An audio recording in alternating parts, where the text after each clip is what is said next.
Hey everybody, welcome to Sweater Weather, a podcast about Canadian arts and culture. I'm Aaron Giovanone, a writer in Calgary. And I'm Naomi Lewis, a writer in Calgary as well. How you doing, Naomi? I'm fine. How are you? I'm good. I'm excited to get down to this topic. Before we get to the topic at hand, we do have a little bit of housekeeping to take care of. Well, everybody, we did it. There was mass clamoring for this, but we brought down the paywall. We decided that we want the show to be available to everybody in their entirety. This is maybe the largest wall to fall since 1989. Huh? Maybe. Why did we decide to bring down the paywall, Naomi? Because we've been making these fairly long but good. Every good minute is delicious. and we don't want anyone to miss it. That's it just hurts our hearts to think that, that we'd be holding out and demanding cash for the wonderful insights that we have to offer. Well, let's not give anyone the idea that we don't want or need their cash. No, but we don't want it to be contingent on that. No, that's right. Yes, of course we do both want and need cash. That's right. So Yes. we're going to be going to just a purely donation-based model. We'll be putting out an episode every 2 weeks, as we have been recently. And it'll be available in its entirety for free. I guess to help out the show, it'd be really great if people, like and share the show wherever they see it on social media, because we're on all the social media platforms. And if you do want to donate to the show, become a regular supporter of Sweater Weather, you can still do that at the same place, patreon.com/Canadian Sweater. Patrons do get some perks. There's some nice things associated with being a patron, besides our infinite gratitude, of course. Like what? Well, you get early access to all new episodes of Sweater Weather. So they'll be on Patreon, available for patrons before they are they're available to the general public. That's a good perk. That's right. There'll be occasional bonus content. I think once we have more patrons and it feels sort of worth it to make something just for them, we'll be putting out something occasionally just for them. And if you become a regular supporter, you'll be helping make this, I think, unique CanCon podcast. Absolutely. I don't think there's anything else out there like us right now. Not that I know of. And also, if we get enough donations, if we get enough donors, then we'll be able to continue making the show and making it often, which is what we really want. We have lots of great plans for future episodes.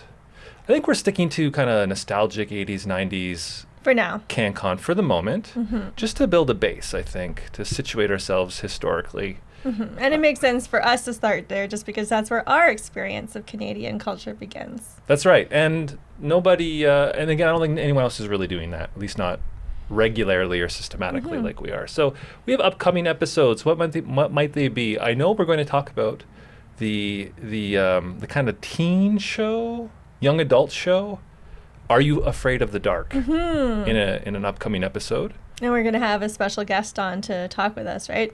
We'll be having guests. Yeah, we'll be having guests. Okay. That's something we would like to add to the show as well, as bringing in guests.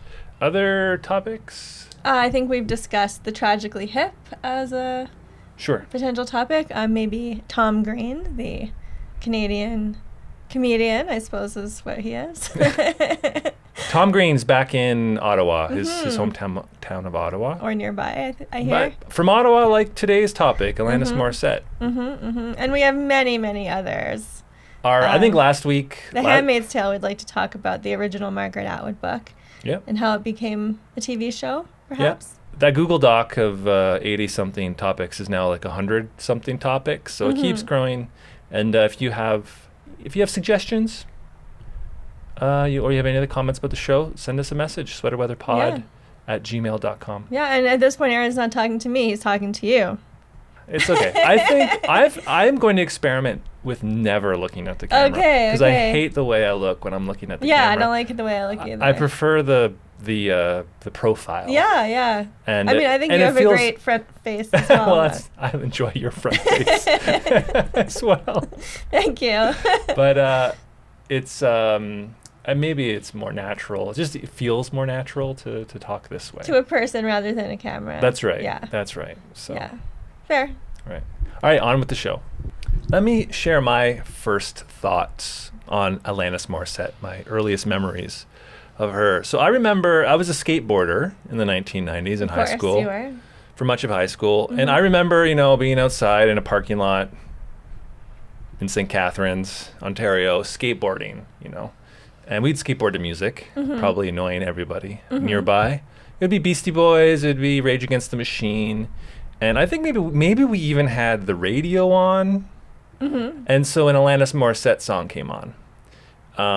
And it was One Hand in My Pocket. And I remember one of my skater friends making fun of the song, making fun of lyrics like, I've got one hand in my pocket and the other one is scratching my behind. Something like that. It was probably more crass than that, but we're not that kind of a podcast. So I'm going to clean it up. I don't like crass humor. I feel like a young man on a skateboard could come up with something better than that. I believe you. I think something more crass. Excuse me. Oh, something more crass. Yeah, thank you. Better, please. No, I mean better in the sense of worse. And I felt I didn't say anything. Probably laughed. Mm-hmm. But what were you thinking and feeling? Well, I was thinking that, I actually kind of like this song. I find it rather catchy. And but I was, silently defensive of the song to myself. Interesting. And otherwise, I didn't have big opinions about Alanis. Her songs, there were so many of them on the radio, those years, 95, 96. And whenever they were on, I tended to like them. I just thought they were catchy radio songs. Did you own the album? No. Okay. Did anyone in your household own the album? I don't know if my sister did. I think maybe not quite her style. Okay. Fair. Right. Yeah, that makes sense. Well, can I tell you about my first memories of Alanis? Okay, well, I'm going to start with one. It's not my first memory of her, but of the album, Jagged Little Pill. Mm-hmm. So in June 1995, when this album first came out, I was in my last year of high school. Mm-hmm. And I must have just finished high school, or I was just finishing high school that month, and I was 19. So I'm older than you, as we know.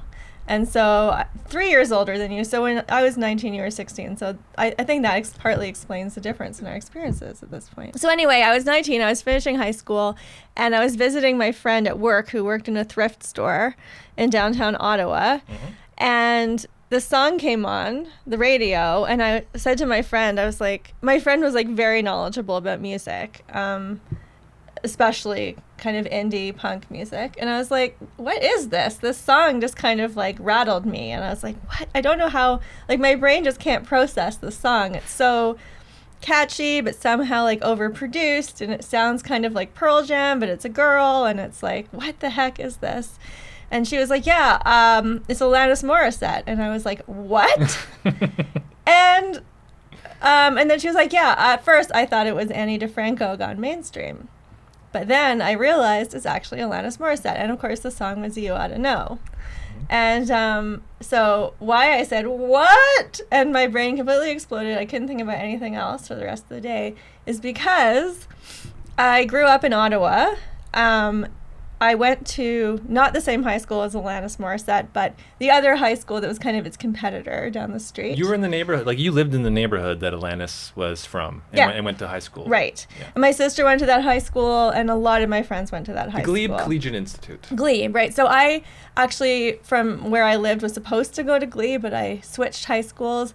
I went to a different high school ostensibly because I wanted to play the violin, but really because I deemed my junior high school years a social failure and wanted to just start over. Wanted to start over as a new cool version of myself, which one does.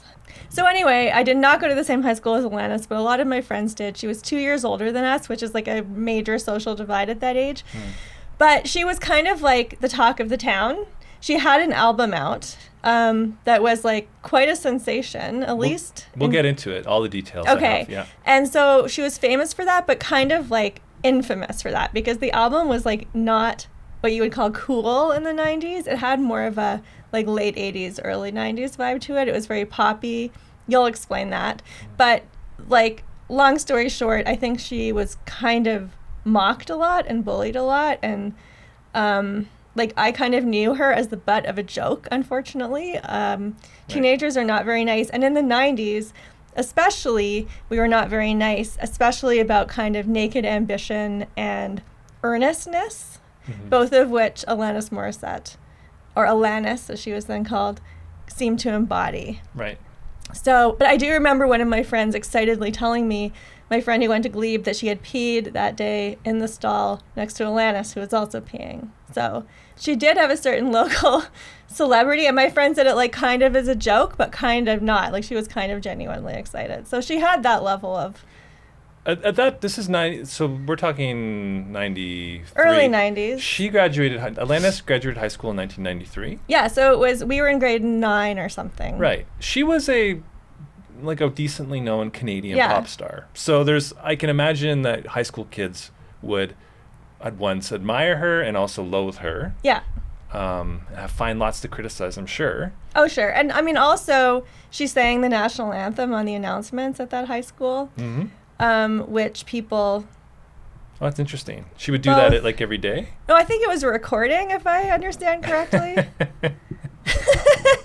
Wow, I wonder if her father had something to do with that. We'll find out. And there was a local rumor that her father had like bought her fame, had basically just like... Well, her father was a high school principal. I actually don't know what high school it was. But you know, of course, if someone in high school is sort of like a bit of a celebrity, everyone else is not going to be nice to them, at least in the 90s. I think kids might be nicer now, but let's just leave it at that. I think everybody's probably jealous. Oh, yeah. But also just kind of eye-rolling because and especially in the 90s. In the 90s, you'd eye-roll at that stuff. Like she had there was no irony to her and her music at that point. And that is why I was especially like, what the hell? This is Alanis. What she was doing, her music at that time for hip kids was not cool. Not at all. And I mean... It was geared toward the radio market, maybe music producers who were in Canada maybe stuck a couple of years behind. Yeah, the trends. Oh, yeah. Yeah, like she had a big perm, too, and like big hoop earrings and stuff. If you look at those old videos now, it's like it looks very different than Alanis a couple of years later. Oh, yeah. So when I heard this song in the thrift store in downtown Ottawa, and suddenly it was like, what the hell? Like Alanis Morissette, first of all, she's clearly left Ottawa and gone on to something a lot bigger. She has this like highly produced, like grunge sounding sort of album that is the opposite of like her Paula Abdul thing that she was doing before. And then the video, again, is like, what on earth? So, I mean, I have to say that seeing this, so from my perspective, as an former Ottawa snotty teenager who was like into the punk scene, Riot Girls, I was in a punk band, I was like anti-selling out, which is a big concept that I think kind of surrounds like, well, it's interesting. I feel like I could talk about the whole concept of selling out and like what it really meant and how it doesn't really mean anything anymore. But anyway, like she was a big sellout, clearly. She had like entered show business through the front door, let's say. Like she had started out as a child wannabe celebrity and then had seemed to, according to local rumor, bombarded her way into becoming a real celebrity, or had her parents buy her way. I mean, this was what people said. Yeah. It's not nice, and I'm not saying it's true. I'm saying this is what I thought at the time. And so, like, seeing her suddenly turn into a completely different character, like, it felt incredibly packaged and produced and, like, orchestrated. I don't know how else to say it. Yeah. And, like, very big budget. At the time. Yeah. And so I never really allowed myself to consider liking her music. Yeah. For better or for worse. So that's where I was coming from with Alanis Morissette. Yeah, I have to say I would never have said that I was a fan. Yeah. I said I'd listened and enjoyed more or less radio songs, would never have gone to an Atlantis concert or even bought a CD. Mm-hmm. But after researching this episode, I feel a little different about Atlantis. I have to say I admire and appreciate her and her music more than I did before. Interesting. So maybe you will too. Yeah, maybe. And I mean, also looking back, part of what I feel about that time and how I felt about her is a kind of shame and stupidity for, I mean, obviously when it comes to like the high school whether or not she felt that high school, I don't even know if it was bullying or disdain or whatever, like, she certainly won that one. Yeah, I think she's doing all right. But also, like, some of the, like, anger and hurt that you hear in her songs, like, sometimes I think back and wonder if, like, her teenage years. I mean, she talks about her teenage years being hard in certain ways. Mm-hmm. And even though I never met her, I feel like a sort of, like, worse than a bystander to that. Because I made fun of her, for sure, like, actively. As a teen. As a teen. Right. Well, we've all grown up a little bit. Huh? Hopefully. In the last 30 years. So we've made some progress. We've got a little bit of, you want to delve into some background? Please. About Alanis? So we already talked about her being from Ottawa. So she was born in 1974. I already mentioned her father, Alan, was a high school principal and a French teacher. And her mother was also a teacher. So insofar as they could buy her way into show business, I think as solid middle-class people with disposable income, they could certainly nurture her, get her lessons, pay for studio time. They could afford it that much, I'm assuming. She has a twin brother. Yeah, born 12 minutes before her, and she has another older brother. As a little kid, she did dance and piano lessons. She was raised Catholic, and she sang in the church choir. The first time she found out that she liked performing and got compliments for performing was performing in church. Oh, very nice. Now, she was a showbiz baby. And a showbiz baby. I mean, she was a kid brought up in show business because her father had always kind of wanted to be in show business himself, and encouraged / pressured her to, I think, do arts. Just her, not her brothers? Maybe it was Atlantis that had showed the inclination or the talent. She told Howard Stern in 2004 that her childhood was, quote, horrible and wonderful, referring to the pressure she felt to succeed in show business at a very young age. In 1986 and 1987, when she was just 12 and 13, Alanis appeared on the kids' sketch comedy show You Can't Do That on TV. On television. You can't do that on television. You can't do that on television. Yeah, that was a big hit when I was growing up in Ottawa. I remember it being on all the time. And I had several friends who had been on it. Future topic of sweater weather. You can't do that on television. It was filmed in Ottawa. This show ran for 10 seasons. It was not very good. It's terrible. I mean, I think it's terrible. I don't remember ever liking it. I just remember it being on. Like, it was supposed to be funny, but it wasn't funny. People were always getting slime dumped on their head. So it ran for 10 seasons. It played on CTV in Canada and on Nickelodeon, which was a relatively new network in the United States. And this show popularized getting slimed. When green slime is dropped on a kid, because it's Nickelodeon, that became a staple event on Nickelodeon. This became a thing. It was part of their logo. Their like transition graphics would have slime coming down. It came from this show. This show is like, we tried to watch like 2 minutes of it, and it was terrible. Yeah. It was like, anyway, we'll just save that for the episode. For the episode.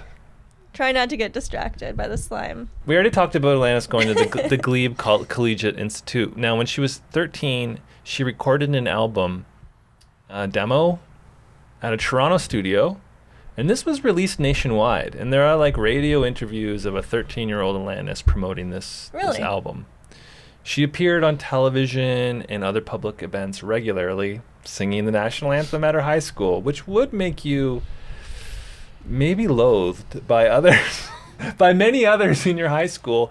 But there's early footage of her at a Ottawa talent show, and it's like really funny because it's like little Alanis singing, and the other contestants are like grown adults who do ballroom dancing, or someone else who like juggles, and they're all standing there at the end, and they announce the winner, and it's Alanis.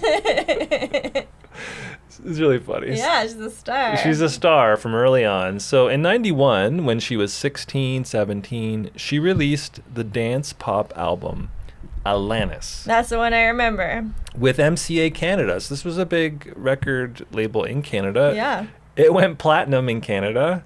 She had a top 20 single with a song called Too Hot, which I remember well. I remember the video very well, too. She was nominated for 3 Junos, and she won 1. That's amazing. So she was more than just like an ambitious amateur at this point. Yeah, was she ever? And like, I also have to say, we went back and watched that video, and she was a really good dancer as well. I mean, she must have spent all her time practicing, singing, dancing. Like, that's not easy. Yeah. I mean, it takes an incredible amount of work. Yeah. After that album, she opened on tour for Vanilla Ice. Did she? She did. Huh. In 1992, she sang the national anthem at the NHL All-Star Game in Montreal.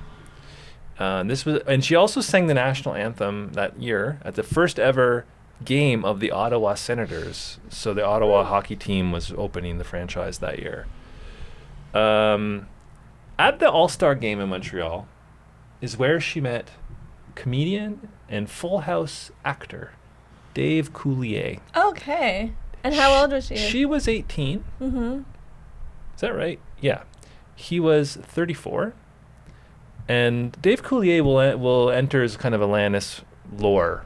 Indeed. And we'll get to that a little bit more later. Now, okay, so 18 and 34 is not something that we approve of in this day and age, but I suppose I just won't say anything more about that. There's a lot more. There's a lot more to be said about that. Sure. I'm sure we're gonna get there. Alanis has talked about having sexual relationships with much older men who worked in the music industry. On Howard Stern's show in 2004, Alanis said that when she was 15, she dated a record producer who was in his late 20s. And that when she was 17, she dated a record executive who was 50 years old. 50, wow. 17 and 50. Yeah. Yeah, I mean, I have to say that, well, as we have talked about more and more in our culture, in, recent years, women all have stories like this. If a young girl is in a work environment with a lot of older men, or any kind of like ongoing environment with a lot of older men, like, this is inevitably seems to be what has unfolded historically, unless something is there to stop it. So there's an awful lot of women with this story, and it seems like Alanis was one of the first to really talk about it in her music and in general, like way before the Me Too movement, which is quite interesting. And nobody really paid much attention to what she was saying until it became a very prominent cultural conversation with, Harvey Weinstein and the Me Too movement. And then suddenly we notice, like, the people that have been talking about this for a really long time, and Alanis Morissette is one of those people. So even back in 1995 on Jagged Little Pill, she talks relatively explicitly about a sexual relationship with a powerful older man, seems like probably an executive of some sort, in the song called Right Through You. Mm-hmm. And the thing about the ass and the golf, you looked at my ass and then you played golf. I mean, just from that description, you picture this young girl, kind of, I mean, at least I do, and maybe I'm imbuing this with too much meaning, but this young girl and this old, rich, executive type guy who can just casually demean her and then go off and live his, like, older man executive life and not give it a second thought. Yeah, it's very evocative, that even just those couple of lines. Mm-hmm. Yeah. She sang about this kind of dynamic too in Hands Clean. This was a single from 2002, so a couple of albums later. And it had a video that made this theme explicit, with older men like kind of being leering or weirdly sexual or threatening. I don't know if you're familiar with Hands Clean. This was a #1 hit in Canada, and I think in a few other places. I'd probably recognize it if I heard it. I think it's a really good song, actually. I'd say one of its, I remember at the time thinking, oh yeah, again, it was like a catchy radio song.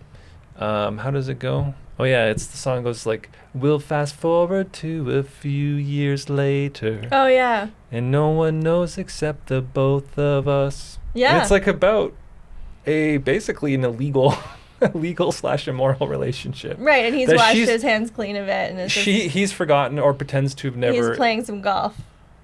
Yeah, maybe. Yeah, there's no reference to golf in this one. I know. I find this a much more fulsome kind of exploration of that theme, and I like this song quite a bit.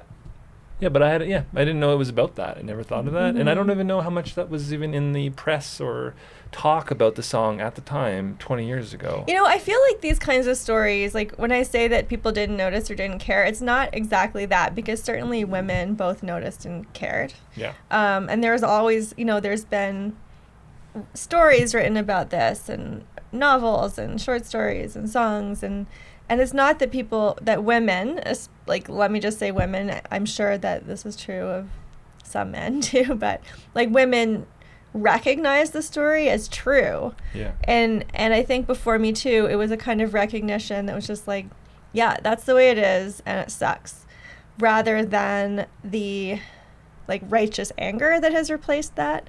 Yeah. And so I just want to go back and say it's not exactly that people didn't notice or care, that when people were telling these stories, including Alanis Morissette, no doubt, it's more that it was like this kind of accept, like, yes, that sucks, and yes, that happens, and probably with women, like, that, yes, that's probably happened to me, or like, if not me, my best friend or my sister or whatever, but like, I don't think there's anything I can do about it. So there was a 2021 HBO documentary about Alanis Morissette's life and career. She participated in the documentary. There's an extensive interview with her included in it. And there she includes stories of trauma and mentions that she believes that she was the victim of statutory rape. Now, she knows she was. No, but Alanis was unhappy with the film and with their inclusion of those remarks. And she criticized the filmmaker for luring her into exposing herself more than she felt comfortable with. And Alanis boycotted the premiere of the movie. So Really? in the end, even though it was all about her, she ended up not approving of it in the end. And there were a lot of headlines at the time mentioning, wow, Alanis Morissette says that she was raped. Her next album is called Now Is the Time. This was released in 1992. Now, she was trying to turn towards more singer-songwriting style with ballads. And it didn't sell as well as her other album. I never knew that existed. And her label dropped her after it. They didn't like what direction she was going in. So kudos for her for trying something new and paying the consequences for it, actually. In 93, she finished high school, moved to Toronto. She found a new manager, and she continued to like sort of develop her music. Now, I think it's in late 93 or maybe early 94 that her family sends her to LA to try something new. Okay. She's been, as I said, dropped from her label in Canada. Did she ever go to university? I don't believe so. Okay. Now, once in LA, she was put in contact with a well-known producer named Glenn Ballard. He had participated in the recording of Michael Jackson's albums Thriller, Bad and Dangerous. Wow. He co-wrote songs including Man in the Mirror. He'd worked with artists, like female artists, like the Pointer Sisters, Wilson Phillips, and Paula Abdul, who you've already mentioned. And after Alanis, he would go on to work with many more artists too. So Ballard and Morissette, they hit it off immediately as a songwriting duo. Alanis doing the lyrics mostly, Ballard doing the music, and Ballard also producing the songs. So between February 94 and February 95, they co-wrote all the songs from Jagged Little Pill. Okay. They did demo tapes of them. Amazing. They worked in his home studio, and Alanis claimed that she could write a song, or they did write songs in like 15 to 30 minutes. Now, I suppose that's for the lyrics. Ballard said it took more like 8 hours to produce a song at the time. That's how quickly they were working. Wow. Now, once it was done, labels turned it down, but they did finally get picked up by Maverick Records. This is the label owned by Madonna. Right. So the first single, famously, probably still her most famous song ever, honestly, is You Oughta Know. Mm-hmm. It featured guitar from Dave Navarro of Jane's Addiction and bass from Flea of Red Hot Chili Peppers. They both played on this track. I didn't know that. So in early 95, the LA rock station K-Rock FM, this is a very influential station, they put the song in heavy rotation It became a hit right away. It was the #1 most requested song for several weeks. You mentioned hearing the song and being kind of, struck by it. Oh, yeah. For many reasons. Big time. And MTV and Much Music played the video a whole bunch too. The song would peak at #1 on the alternative charts, and in the U.S. and #6 in Canada. And it is her most iconic song still, right? Mm-hmm. So, like you mentioned this already, she had changed her style a lot, right? In Canada, the early press about Alanis' new thing focused on this changed image and sound. So if you look at a Much Music interview from '95, it's all about how Alanis has changed. She claimed that she hadn't found her voice before. She says now, quote, "I wasn't as fearless as I am now." The album came out in June 1995. It produced 6 singles. After You Oughta Know, there was All I Really Want, Hand in My Pocket, Ironic, You Learn, and Head Over Feet. Wow. It was on radio. It just seemed to dominate radio. Sure did. I remember hearing it so much. And this was an era when you always had, the radio was on a lot. And also, the videos were always playing on Much Music. Yes. She has some iconic videos, for sure. Now, Jagged Little Pill was in the top 20 for an entire year. It ended up selling 33 million copies worldwide. She did a world tour. That is a kind of massive number that's hard to fathom. It's hard to fathom. Yeah. It's the second biggest selling album of the 90s, and it's the 12th best selling album of all time. It won 6 Junos and 4 Grammys. What was the best selling album? Of all time. I don't know. Of the 90s, I think it's Metallica. Okay. Yeah, Metallica's Metallica, self-titled, I think. She's a superstar. Really fast. Alanis discovered yoga during the tour for Jagged Little Pill, Iyengar yoga. So at the end of this big long tour, she went to India for 6 weeks with friends and family. And her next album would be influenced by Eastern Thank practice. you, India. Her song. Thank you. It was called Thank You. Other stuff. Yeah. Thank you, India. Thank you, frailty. Thank you, disillusionment. Okay, so she's kind of going for the Buddhism, the yoga. Oh yes. Well, in 1998, her next album comes out. It's called Supposed Former Infatuation Junkie. Its themes are religious and mystical and critical. A lot of them are critical of fame and wealth and stuff like that. It was also co-written with the guy Glenn Ballard from the big hit Jagged Little Pill.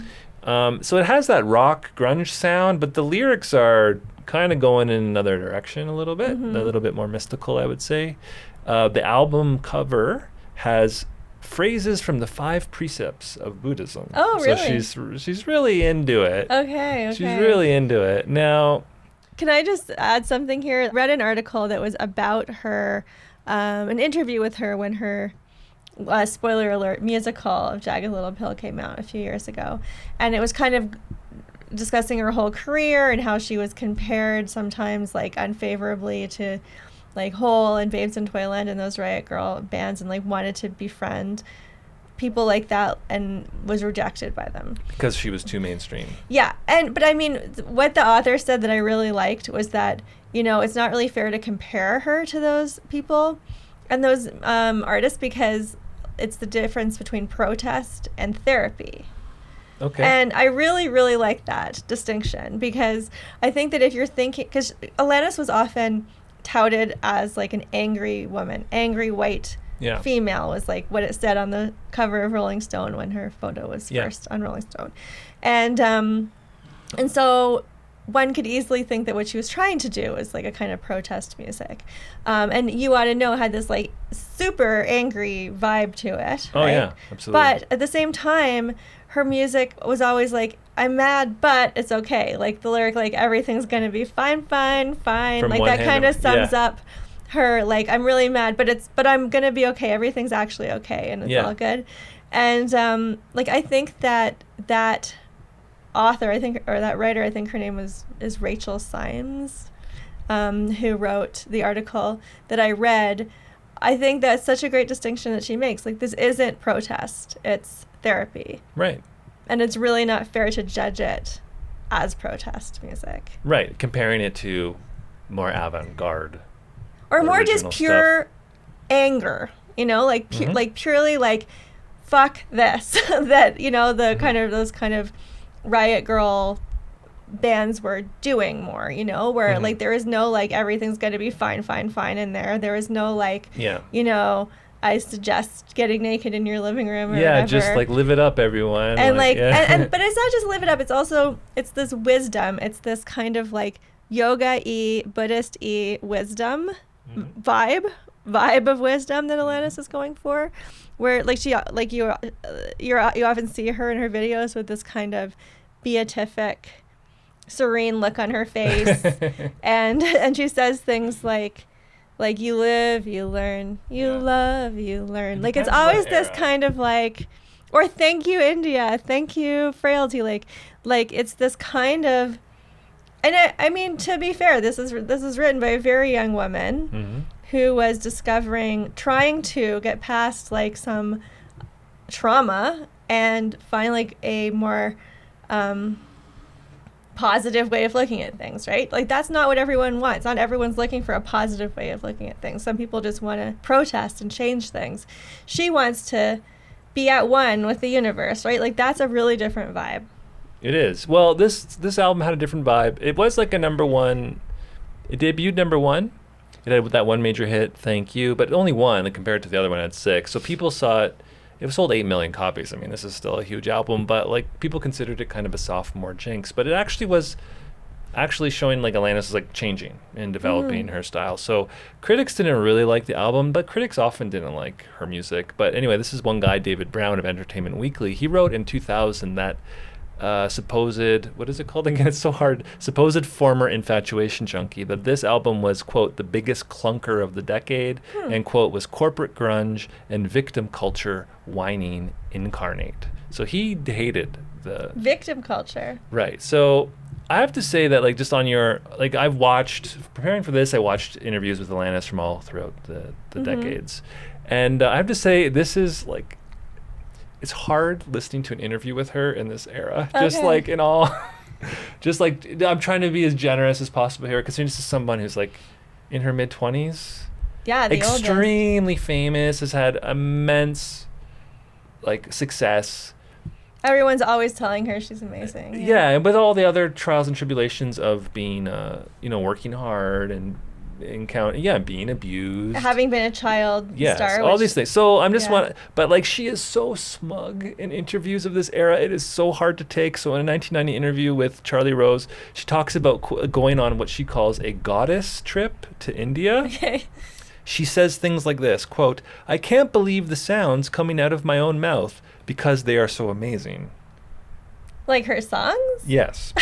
And she says, quote, "I am already perfect on a spiritual level." Really? She appears in Kevin Smith's 1999 movie Dogma, so around this time. Oh, Alanis right. Morissette, and obviously there's some self-awareness here, I suppose, but playing on this idea that Alanis Morissette is God. She actually plays God. Yeah, I remember that. That's right. She appears very briefly. So I didn't realize that she actually believed herself to have like achieved nirvana. I don't feel I'm misrepresenting what I encountered in that interview. It was pretty rough. Let me just say though, I mean this is an obvious caveat to everything, but who would want to be held up to scrutiny for what they said, did, and believed, and like not like they're in your mid-20s. Yeah, not to say your teens. I mean, geez, Louise, this poor woman can never. Well, even go back to her initial change to grunge Alanis from pop Alanis. Yeah. She was university age. Literally, instead of going to university, she went to LA to become a music star. What does everybody do when they go to university? They get new clothes, they get new friends, they often like try out new stuff. Totally. And this is kind of her like doing the next thing, which is like a spiritual awakening. As I said, she really got into Eastern. But I just have to say, like from my like snotty 19-year-old perspective, when I was like, oh, now Alanis is pretending to be grunge. Like maybe she's being sincere when she says that what she was doing before was like packaged by other people. Yeah. And that what she went on to do with Jagged Little Pill was actually felt more authentic, was what she really wanted to do. Right. Yeah. I mean, of course, people change between their teens and 20s, but also maybe she kind of like she left her parents' house. That's kind of a, you know, a big step when you're finding your own voice. That's right. That's right. Yeah, she left her parents. I hadn't thought of that, but of course she left her parents and gone to LA. And her hometown. That's right. And all these like creepy men that have been creeping on her. That's right. Her next album in 2002, already in interviews of this era, I'm like, oh, I like Alanis Morissette again. She's I feel like she's got her feet on the ground a little bit more. That album was called Swept Under the Rug. That has the song Hands Clean, which we already talked about. She did the music and the lyrics. She wrote the music and the lyrics for that album. And so that song that is like about problematic relationships with older men. It's interesting that's when she makes that song. Okay, now in 2002, Atlantis appears on an episode of Curb Your Enthusiasm. Yes. As well. And she's quite funny, actually. Yeah, she's good. Did you watch that clip? Of course, I've seen all of Curb Your Enthusiasm. So she's performing at Larry's house. She's doing like a private acoustic concert for him and his friends. She gets a whiplash in a car accident, and then and it's Larry's fault. It's Larry. Well, it's a friend's. Yeah, so roundabout way, it's Larry's fault, of course. And she told Larry secretly who the song "You Ought to Know" is about. Mm-hmm. And so that's like a little joke in the episode, but like I guess the sight gag is her playing "You Ought to Know" and they cut to her and she has like a neck brace on. I remember that. It's just so she's kind of having a hard time getting the music, the words out. It's kind of funny. So she has another album in 2004 called So-Called Chaos. That year, 2004, she hosted the Juno Awards. She dressed in a bathrobe, took it off to reveal a flesh-colored bodysuit. Okay. Do you remember this? No. This was a response to Janet Jackson getting in trouble for the breast nipple. flashing incident. Yeah. The costume malfunction? The costume. Wardrobe malfunction. The infamous wardrobe malfunction. That's right. And so Atlantis was protesting like the scandalization, sensationalization of female nudity. Yeah, or what would you call it? Overreaction. The censorship of it, the overreaction, the moral panic. Yeah.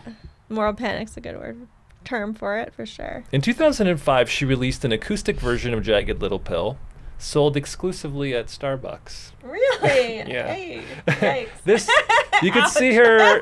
You can see her going. This is the beginning of like the relentless repackaging and reselling of her major hit. I think she understands that 10 years later, had a few more albums since, many successes. Probably understand. Well, this is the biggest thing that I will ever do. Sure. And we're gonna keep it alive, you know.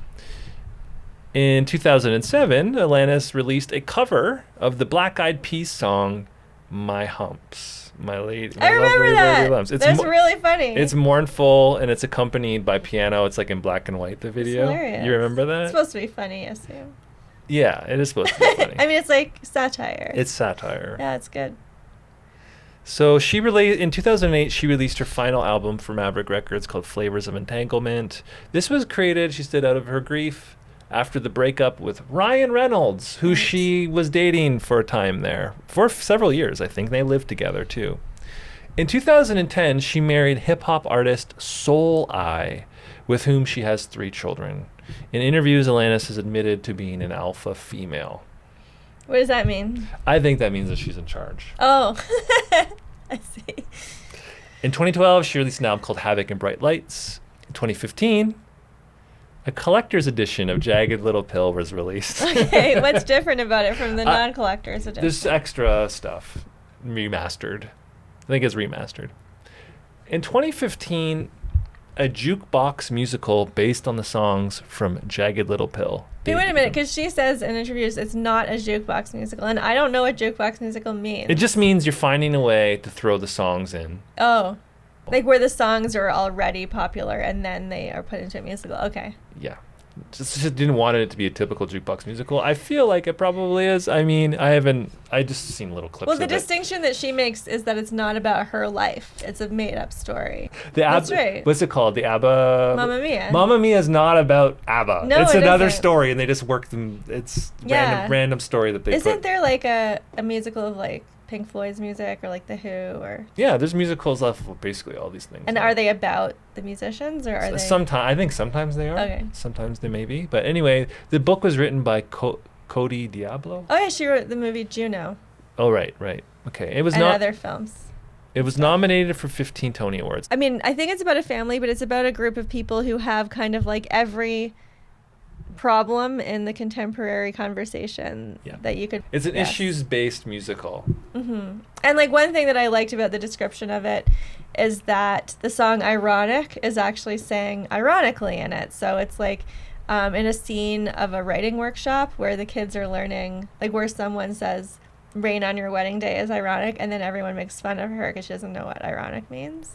So it's a play on the fact that the song Ironic is misuses the term irony. We'll get into that a little bit more. Okay. We're almost done with her biography here. Okay, because I really want to dig into Ironic. Well, I don't need to dig in. I just need to say that it's caused a lot of problems as a creative writing teacher myself. But all right, we'll get to that in a second. In 2017, Alanis' former business manager, Jonathan Schwartz, was sentenced to 6 years in prison for embezzling $5 million from her. Oh, dear. And others. More money from others. In 2020, she reissued the 25th anniversary edition of Jagged Little Pill. Oh, my God. It just keeps coming back, baby. In 2020... that same year, she released a new album. It was her first one in 8 years. It's called Such Pretty Forks in the Road. It features a confessional song about eating and drinking too much. It's called Why I Drink. I kind of like that song.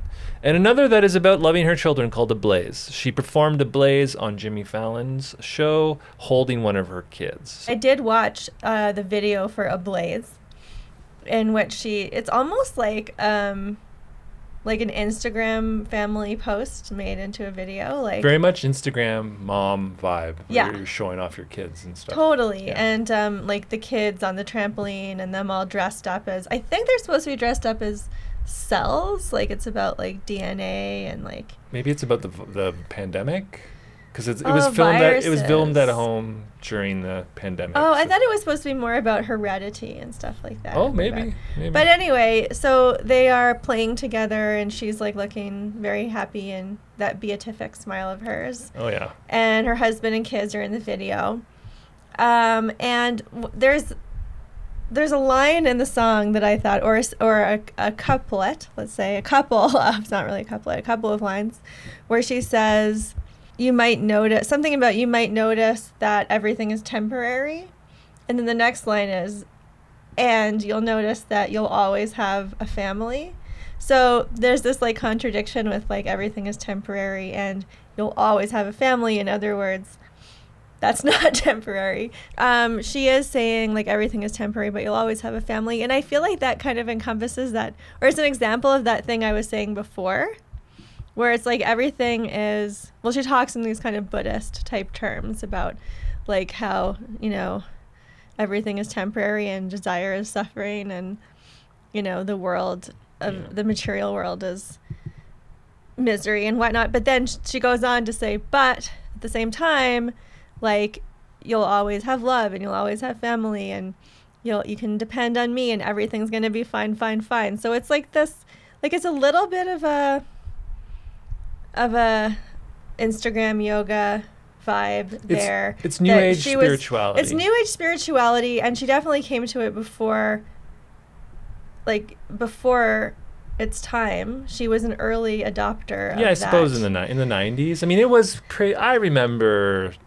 I remember my dad being really into that stuff. It's not a philosophically robust position. It is not. And it's not a poetically robust composition. I'm not a big fan. And that's fine, but I just have to, like, I think at the same time, like, it's something that appeals to a lot of people. Yeah, I agree. I mean... And, sorry, something else about Atlantis, like, from You Ought to Know right up to this Ablaze song, like, even though it may not be philosophically robust or poetically well composed, it's still, Sometimes. it gets people at like a gut level, and she's very emotionally intelligent, and she knows how to express that. Yeah. In a way that has a lot of resonance. Yeah. A lot of resonance, both like lyrically and musically, for obviously a huge audience. So like picking it apart is rather pointless, I suppose. Yeah, I mean, it's not, well, whatever. It's not that rewarding, maybe, to do that. But I mean, it is what, like, can be tempting to be like, oh, this sucks because of these things, or this is silly, this is simplistic, this is like pablum or simple-minded. Like, these are the insults that part of me wants to lash out. But it's the same thing you would say. But I know that it's the same thing you might say about lots of self-help literature, or like the poetry, like Instagram poetry, motivational speakers. Yeah. This is not, from an academic point of view, not super coherent or complete or historically accurate. I mean, talking about everything being just fine, like it's important to think and feel that at times so you can cope.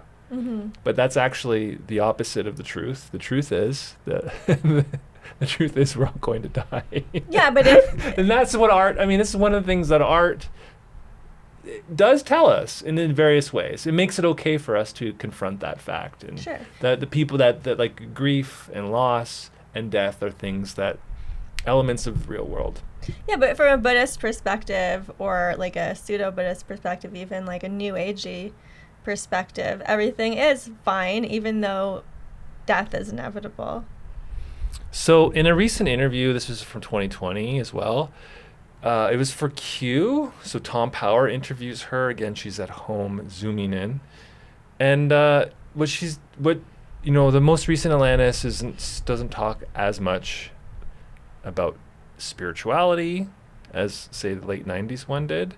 But she talks like about therapy. So she has all of these sort of kind of therapy terms, and the new agey spiritual terms as well thrown in. So she talks about consciousness raising, trauma a lot, evolution of the species, not in a scientific way, bodies, awakenings, energy, oneness. These are all the kinds of the vocabulary that she uses in a conversation with Tom Powers, who asks her at the end, what happens to us after we die? And she elaborates about that, you enter the oneness of the universe, but still somehow you maintain your individuality, which again is one of those contradictions. Like, well, how is that possible? Okay, anyway, listen, for atheists, maybe it rings a little hollow to talk that way, but I mean, that's not the part of Alanis Morissette that I like. Mm-hmm. When I encounter it in her music, I just kind of shut off. I'm like, eh. Like, I'm familiar with this kind of worldview, but it's extreme. It's almost ubiquitous. I think it's ubiquitous. Yeah. So this is why we have to this is why Alanis, to me, is a very interesting topic.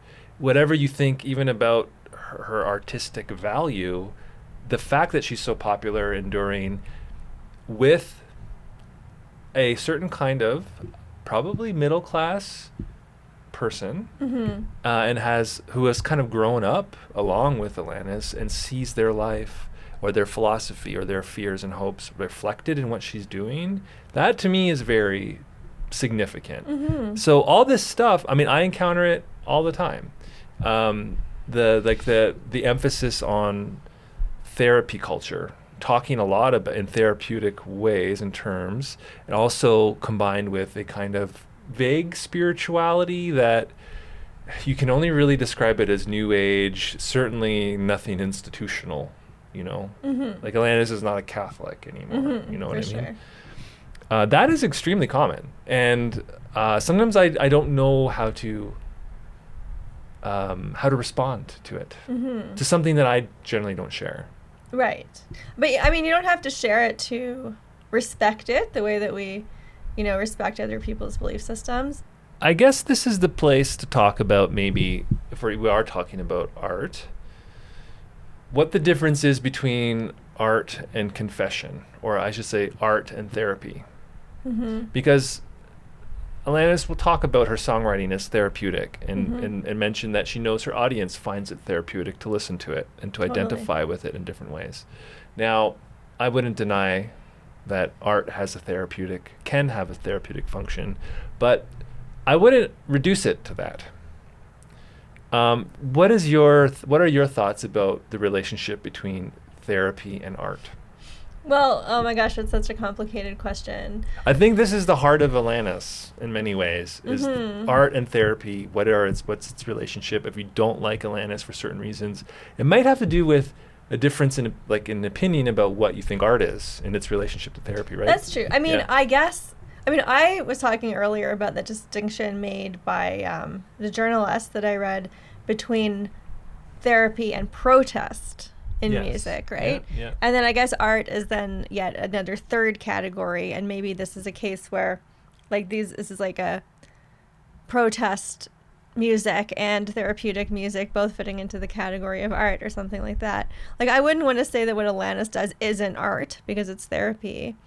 But I do think, art can, and I don't know a lot about music, rock music or any other kind of music really. The only art form I really know anything about is literature. So that's where I'm coming from whenever I really think about or talk about art. But I definitely think that sometimes art writing can go very badly, can go very wrong, because it was written as therapy for the writer. And that is great. That's a great way to use writing in your life. But then when you offer that to an audience, sometimes it doesn't have a lot to offer to other people because it was for yourself. Yes. It was for a catharsis, right? And it's not crafted. It's not crafted. And I think I would say her worst lyrics don't feel crafted. I read that a lot of her lyrics for You Ought to Know or for Jagged Little Pill came from her diary. And that's not surprising. But then again, I think that you can take things from a diary. I've taken material from a diary and then crafted it into something else, right? When I wrote a memoir, I started by basically writing a diary, and then I took some things out of that and crafted them and threw out others. And, so it's not like you can't start that way and end up with art. And she clearly did. she ended up with something that, is very crafted. Yeah. Very, very crafted. So that's the distinction between art and what can go wrong. That's what can go wrong with when the art was actually a therapeutic exercise for the artist. But then what she's saying and what she's doing is she's providing a therapeutic experience for her audience. Yeah. And that requires craft, right? It does. That's a real art. To make it relatable, to make it comprehensible to another, for it to communicate to them. And that's also where, to my mind, where the social function of art comes in too, where you feel like you've been heard or seen because someone else is saying something to you that you understand. And you might not have been able to express yourself, but as soon as you hear it, you're like, yes, that's... And there's this cathartic thing. There's always that with an artist too, with a performer especially, the identification with them, the kind of living vicariously through them in a way where, you hear someone belt it out. And Alanis can really belt it out, man. She really can. She's got a big voice. And to hear that, you sometimes, to hear a singer really belt it out, I sometimes feel like, man, I wish I could sing like that. Yes, me too. That would feel so good. Yeah. And you sing along yourself in the quiet of your own home, and that is cathartic, and there is something, I imagine, therapeutic to that too. Totally. And with Atlantis songs, when people sing them at karaoke or whatever, or even when we're just singing them to each other, a huge karaoke song. People tend, you can't really just sing it in your own voice. You have to, sing it like her. Yeah. She has this very specific way of vocalizing, and she also has these this kind of half dancing, half heaving thing that she does. And I don't claim this is an original thought because I read it somewhere, but there's this cathartic element to the way she sings and the way she moves. It's she's getting out this anger, and it's clearly, of course, planned and choreographed and stuff, as well as coming from an authentic place. And seeing her enact this kind of catharsis is cathartic for the person listening to it and watching it. And that's how a lot of people describe having experienced her as a performer and listening to her albums, you know, like as young people, young women especially, that it was like this cathartic experience of how they felt, you know? Yeah. Yeah. Yeah. So I think art can go astray when it becomes just confession and just therapeutic function. But yeah, that's not what's happening with Atlantis' best work. So like, you ought to know, like there are like these kind of titillating confessions about, you know, like, would she go down on you in the theater? You know, like that kind of thing. I have to say, like, in the context of that song, like those confessions, they seem kind of brave, you know, like certainly they obviously hit a market that was ready for them. That is, they weren't going to be censored outright. No, the song got huge on radio, but it was like shocking enough that it got your attention that she was saying these things. And so there was something very raw, but something that felt kind of raw about that kind of confession combined with her performance, which is just like growling and screaming and flailing. Flailing, and her acting in the video is like, she just looks anguished. Like, she's really, really emoting. Yeah. And so combined with the lyrics, that makes that song like really hit. Like it sounds great still. Honestly, that song still sounds great. I also think, like, just going back from her very first song to basically her most recent song, which is Why I Drink, there is a similar power, I think, like a frisson from this confessional, where she's talking about, you know, eating too much and drinking too much and how she feels ashamed about that. And that's relatable. That's extremely relatable feeling. And for a woman, like a famous woman in like the fame industry, like that strikes me as being a brave confession in a world where like you have to like worry so much about your looks and your weight and stuff like that. So I think there's a similar confessional energy that really works in that later, like that most recent song too. She has good melodies. She can phrase really interestingly and uniquely. Like, you know Alanis' voice when you hear it. And it's also because of the way she says words to make them fit a rhythm and a rhyme. You know, and like sometimes it might feel a little mannered, but other times you're like, that's really works. And that's totally unique. Never would have thought of saying it that way, but she did. And that comes out of a melodic instinct, you know, to language that she has. So just by way of conclusion here on Alanis, I think I already said a little bit of this. I would just like to like talk about, I guess, her evolution over the years has mirrored what many, I think, middle-class people, like Xers and millennials, how they've changed as well. Like this movement towards spirituality and therapy culture is like a search for meaning, you know, in the world that we live in, a world that's brutally individualistic and can be crassly consumerist and hollow of these things, hollow of meaning. And so this is a way of trying to find it. And this is extremely popular and extremely common. And I think Alanis is an avatar of that. An avatar, that's a good word for it. Thank you.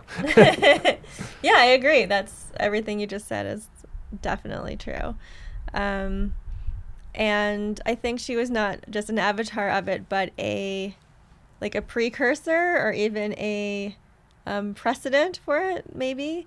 She kind of, you know, obviously even like the Beatles went to India and did some yoga meditation stuff. So it's not like she was the first one to think of it. But no, in the 90s, there was a kind of a 60s, 70s revival. That's right. There was. But I mean, I think she certainly made that New Age / Buddhist / yoga philosophy her own, and really used her own, and I guess she would use the word trauma and anger and this attitude of self-care and therapy, and married them together in this very compelling brew, I guess, of, you know, both like not exactly regret, but I suppose a sort of regret, a sort of anger, at the unfairness of life and the way sometimes people treat people, and even like the basic structure of reality, and kind of marries that with a coping mechanism and a way of like being serene and content and loving in the face of that. And those are certainly, like, it does certainly seem to be coming from an authentic, genuine place, and like it must be for her to have had such a long and kind of unwavering cultural impact on so many people. So Atlantis is on tour right now, the tour she was going to do in 2020. Yes. It's going on right now. It sure is. And my gosh, if Atlantis just happens to be coming to Calgary the day after this recording. That's right. Tomorrow she'll be here. I mean, if the tickets were cheaper, I would go if we weren't so busy this week. We have a lot going on. Yeah. But I wouldn't say no. If someone gave me tickets, I would go. Oh, me too. Are you kidding? I would love to go. Yeah. Well, maybe, eventually we'll have enough patrons on this show that we can afford to send us to go on field trips to do research. That's right. Canadian Patreon.com/Canadian Sweater to send us to see Alanis. Mm-hmm. Well, it's too late now. Maybe for the 30th anniversary tour, which is probably coming. Yeah. This is the 25th anniversary tour. 25th anniversary tour. Okay, yeah. So we even don't though it's 2 years later than it should be. Right. Okay. So it's just 3 years until the 30th anniversary tour. I don't think they're ever going to let Jagged Little Pill go. You know. And nor should they. An anniversary will never go uncelebrated, I don't think. Yeah. From the Atlantis publicity machine. Okay. Well, thank you, Aaron. I'd like to thank you for bringing Atlantis back to my attention. I'm serious. Because I never gave her a chance. No, but seriously, I never gave her a chance. And I think there's a lot more of significance going on there than I wanted to believe. Despite all the nasty things I said. I feel like that's going to be a refrain for the show. Is seeing things anew. Yeah. That changing your mind about them. Something that you haven't thought about in 30 years or something. Totally. That you only experienced or first experienced as a kid, and now you see it differently. And so Atlantis has been one of those things for me too. So Naomi, thank you. Thank you, Naomi. Thank you, Aaron. Thank you, our 4 patrons. 4 patrons. Patrons. Yeah, it's hard to do that thing that she does with her voice. Yeah, that lift at the end of the line, and I think that's extra power. It gives it this anthemic feel, and it's like a rise of emotion. It's like we're soaring into transcendence, and I think it's a trick that she does. It really works. It has an emotional. It makes you feel like something just happened that was really, really gut level meaningful. Sometimes she can sell a pretty banal line. Yeah. With that trick. Yeah. And it works. It sure does. All right. Well, I think that's probably where we should end it. Sounds good to me, Aaron. All right. Well, thank you everybody for watching and listening, and we'll see you on the next episode.